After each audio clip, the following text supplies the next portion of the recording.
Hi ಎಲ್ರಿಗೂ ನಮಸ್ಕಾರ. First time ನಾವು ಮನೇಲಿ ವ್ಯಾಲೆಂಟೈನ್ಸ್ ಡೇ ಸೆಲೆಬ್ರೇಟ್ ಮಾಡೋಣ ಅಂತೇಳಿ ಯೋಚನೆ ಮಾಡಿದ್ವಿ. ಮನೆ ಅಂದಮೇಲೆ ತರಕಾರಿ ತಂದಿರೋದು ಆಲ್ರೆಡಿ ಇದ್ದೇ ಇರುತ್ತೆ.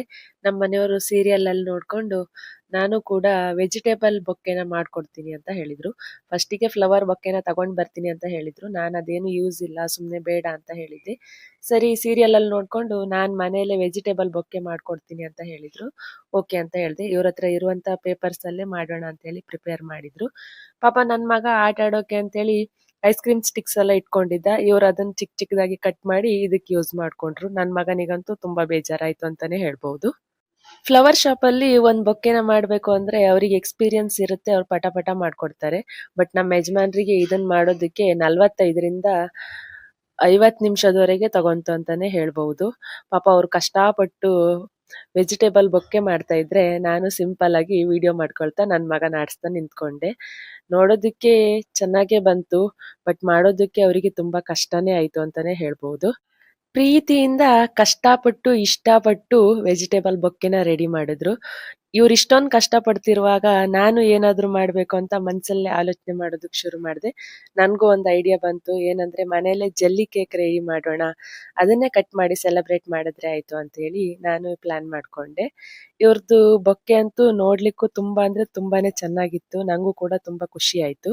ನನ್ ಮಗ ದೇವ್ರ ತರ ಒಂದ್ ಕಡೆ ಸಪರೇಟ್ ಆಗಿ ಆಡ್ತಾ ಕುತ್ಕೊಂಡಿದ್ದ. ನಮ್ಗೇನು ತೊಂದ್ರೆ ಮಾಡಿಲ್ಲ. ಇವ್ರ ಪಾಡಿಗೆ ಇವ್ರು ವೆಜಿಟೇಬಲ್ ಬೊಕ್ಕೆ ಮಾಡೋದಕ್ ಶುರು ಮಾಡಿದ್ರು. ನಾನು ಒಂದ್ ಕಡೆಯಿಂದ ಅಡಿಗೆ ಕೆಲ್ಸನ ಮುಗಿಸ್ಕೊಂಡ್ ಬಂದೆ. ಸರಿ, ನೆಕ್ಸ್ಟ್ ನಾನು ಜೆಲ್ಲಿ ಕೇಕ್ ಹೇಗ್ ಮಾಡಿದ್ದೇನೆ ಅಂತ ಹೇಳಿ ತೋರಿಸ್ತೇನೆ, ನೋಡೋಣ ಬನ್ನಿ. ಆಲ್ರೆಡಿ ಮನೇಲಿ ತಂದಿಟ್ಟಿರುವಂತ ಒಂದ್ ಪ್ಯಾಕೆಟ್ ಹಾಲಿತ್ತು. ಆ ಹಾಲನ್ನೇ ಕಾಯ್ಲಿಕ್ಕೆ ಇಟ್ಕೊಂಡು ಅದಕ್ಕೆ 4ರಿಂದ 5 ಸ್ಪೂನ್ ಆಗುವಷ್ಟು ಸಕ್ಕರೆನ ಹಾಕೊಂಡೆ. ನನ್ ಮಗನಿಗೆ ಪ್ರಿಪೇರ್ ಮಾಡ್ಲಿಕ್ಕೆ ತಂದಿಟ್ಟಂತ ಅಗರ್ ಅಗರ್ ಪೌಡರ್ ಇತ್ತು. ಒಂದ್ ಬೌಲಲ್ಲಿ 2 ಸ್ಪೂನ್ ಆಗುವಷ್ಟು, ಇನ್ನೊಂದ್ ಬೌಲಲ್ಲಿ 1 ಸ್ಪೂನ್ ಆಗುವಷ್ಟು ಅಗರ್ ಅಗರ್ ಪೌಡರ್ನ ಸಪರೇಟ್ ಆಗಿ ಕದಡಿಟ್ಕೊಂಡೆ. ಯಾಕೆ ಹಾಗೆ ಮಾಡಿ ಇಟ್ಕೊಂಡಿದ್ದೀನಿ ಅಂತ ನಿಮ್ಗೆ ಮುಂದೆ ಗೊತ್ತಾಗುತ್ತೆ. ನಾನು ಯೋಚನೆ ಮಾಡಿದ್ದೆ ಚಿಕ್ಕದೊಂದು ಹಾರ್ಟ್ ಮಾಡ್ಬೇಕು, ಹಾಗೆ ದೊಡ್ಡದೊಂದು ಹಾರ್ಟ್ ಮಾಡ್ಬೇಕು ಅಂತ. ದೊಡ್ಡ ಹಾರ್ಟಿಗೆ ಸ್ವಲ್ಪ ಜಾಸ್ತಿ ಅಗರ್ ಅಗರ್ ಪೌಡರ್ ಬೇಕಾಗುತ್ತೆ, ಚಿಕ್ಕ ಹಾರ್ಟಿಗೆ ಸ್ವಲ್ಪ ಕಮ್ಮಿ ಸಾಕಾಗುತ್ತೆ ಅಲ್ವಾ. ಹಾಗೆ ಮನೇಲಿ ತಂದಿರುವಂತಹ ಕಸ್ಟರ್ಡ್ ಪೌಡರ್ ಇತ್ತು. 2 ಸ್ಪೂನ್ ಆಗುವಷ್ಟು ಕಸ್ಟರ್ಡ್ ಪೌಡರ್ನ ಸಪರೇಟ್ ಆಗಿ ಕಲಸಿ ಇಟ್ಕೊಂಡೆ. ಚಾಕ್ಲೇಟ್ ಸಿರಪ್ಗೆ ಸ್ವಲ್ಪ ನೀರ್ ಹಾಕಿ ಒಂದ್ ಬೌಲಲ್ಲಿ ಅದನ್ನು ಕೂಡ ಕಲಸಿ ಇಟ್ಕೊಂಡೆ.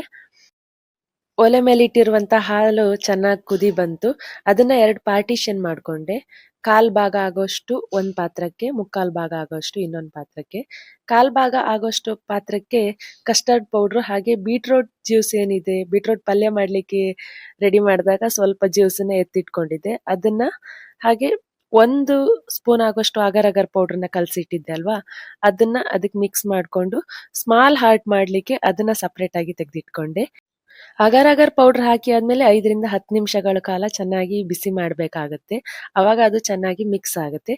ಇದನ್ನ ಸಪರೇಟ್ ಆಗಿ ಇಟ್ಟು ಇನ್ನು ಮುಕ್ಕಾಲ್ ಭಾಗ ಆಗೋಷ್ಟು ಹಾಲೇನಿದೆ ಅದಕ್ಕೆ ಚಾಕ್ಲೇಟ್ ಸಿರಪ್ ಏನಿದೆ ಅದನ್ನ ಮತ್ತೆ ಅಗರ್ ಅಗರ್ ಪೌಡರ್ನ ಮಿಕ್ಸ್ ಮಾಡಿದೆ. ಎರಡಕ್ಕೂ ಒಟ್ಟಾಗಿ ಸಕ್ಕರೆ ಹಾಕಿರೋದ್ರಿಂದ ಇದಕ್ಕೆ ಮತ್ತೆ ಸಪರೇಟ್ ಆಗಿ ಹಾಕಬೇಕು ಅಂತ ಏನಿರ್ಲಿಲ್ಲ.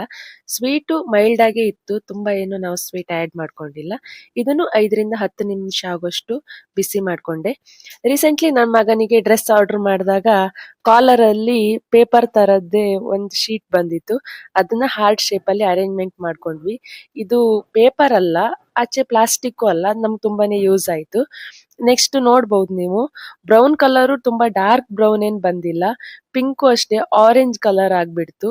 ನೋಡ್ಲಿಕ್ಕೆ ಅಷ್ಟೇನು ಚೆನ್ನಾಗಿಲ್ಲ, ಬಟ್ ಟೇಸ್ಟ್ ವೈಸ್ ನೋಡಿದ್ರೆ ನಮ್ಮಿಬ್ರಿಗೂ ತುಂಬಾ ಇಷ್ಟ ಆಯ್ತು. ಫಸ್ಟ್ ಬಟ್ಲಿಗೆ ಹಾಕೊಂಡು ಆಮೇಲೆ ಮೊದ್ಲೇ ತಂದಿರುವಂತ ಕೇಕ್ ಬೇಸ್ ಏನಿದೆ ಆ ಬೇಸಿಗೆ ಇದನ್ನ ಶಿಫ್ಟ್ ಮಾಡ್ಕೊಂಡೆ. ನೋಡೋದಕ್ ಹೋದ್ರೆ ಬೊಕ್ಕೆನೆ ತುಂಬಾ ಚೆನ್ನಾಗ್ ಬಂದಿತ್ತು. ನೋಡೋದಕ್ಕೂ ತುಂಬಾ ಇಷ್ಟ ಆಯ್ತು ನನ್ಗೆ. ಕೇಕು ಓಕೆ ಓಕೆ ಅಂತಾನೆ ಹೇಳ್ಬಹುದು. ಆದ್ರೆ ನನ್ ಮಗ ಅಂತೂ ಇದನ್ನ ಎಷ್ಟೊತ್ತಿಗೆ ಕೈ ಕೊಡ್ತಾರೆ, ಎಷ್ಟೊತ್ತಿಗೆ ನಾವು ಹಾಳ್ ಮಾಡೋದು ನಾನು ಅಂತ ಹೇಳಿ ಕಾಯ್ತಾ ಇದ್ದ. ಹೀಗೆ ಸಿಂಪಲ್ ಆಗಿ ಲೋ ಇನ್ವೆಸ್ಟ್ಮೆಂಟ್ ಅಲ್ಲಿ ನಾವು ಮನೇಲೆ ವ್ಯಾಲೆಂಟೈನ್ಸ್ ಡೇನ ಸೆಲೆಬ್ರೇಟ್ ಮಾಡಿದ್ವಿ. ನಮ್ಗೆ ತುಂಬಾ ಇಷ್ಟ ಆಯ್ತು. ನಿಮ್ಗೆ ಈ ವಿಡಿಯೋ ಇಷ್ಟ ಆಗಿದ್ರೆ ಲೈಕ್ ಮಾಡೋದು ಹಾಗೆ ಶೇರ್ ಮಾಡೋದನ್ನ ಮರಿಬೇಡಿ. ಇದೇ ರೀತಿ ಸಿಂಪಲ್ ವಿಡಿಯೋಸ್ಗಳಿಗಾಗಿ ನನ್ನ ಚಾನಲ್ನ ಸಬ್ಸ್ಕ್ರೈಬ್ ಮಾಡಿ. ಕೇಕ್ ಕಟ್ ಮಾಡಿ ಆದ್ಮೇಲೆ ನನ್ ಮಗ ತಿಂದಿಲ್ಲ, ನಿಜವಾಗ್ಲೂ ಹೇಳ್ಬೇಕು ಅಂದ್ರೆ. ಅವ್ನ್ ಬಾಯಿಗೆ ಹಾಕೋದಕ್ ಹೋದ್ರೆ ಬೇಡ ಅಂದ. ನಾವಿಬ್ರು ತಿಂದ್ವಿ, ನಾವು ಕೂಡ ಎಂಜಾಯ್ ಮಾಡಿದ್ವಿ. ಈ ವಿಡಿಯೋ ನಿಮ್ಗೆ ಇಷ್ಟ ಆಯ್ತು ಅಂತ ಹೇಳಿ ನಾನು ಭಾವಿಸ್ತೇನೆ. Thank you.